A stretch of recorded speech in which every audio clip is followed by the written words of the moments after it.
نبی اکرم صلی اللہ علیہ وسلم کا ارشاد ہے کہ سراسر ظلم ہے اور کفر ہے اور نفاق ہے اس شخص کا فعل جو اللہ کے منادی یعنی مؤذن کی آواز سنے اور نماز کو نہ جائے۔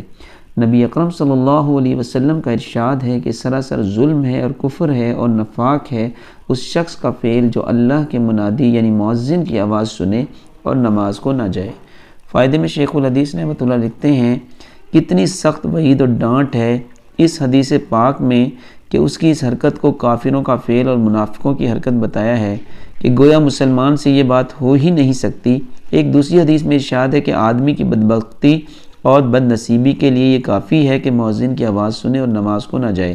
سلیمان رضی اللہ تعالیٰ عنہ بن ابی حثمہ جلیل القدر لوگوں میں تھے، حضور صلی اللہ علیہ وسلم کے زمانہ میں پیدا ہوئے، مگر حضور صلی اللہ علیہ وسلم سے روایت سننے کی نوبت کم عمری کی وجہ سے نہیں آئی۔ حضرت عمر رضی اللہ تعالیٰ عنہ نے ان کو بازار کا نگران بنا رکھا تھا۔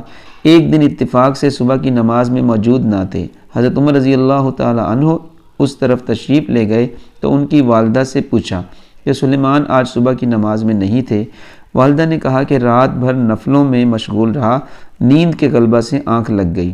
آپ نے فرمایا، میں صبح کی جماعت میں شریک ہوں، یہ مجھے اس سے پسندیدہ ہے کہ رات بھر نفلیں پڑھوں۔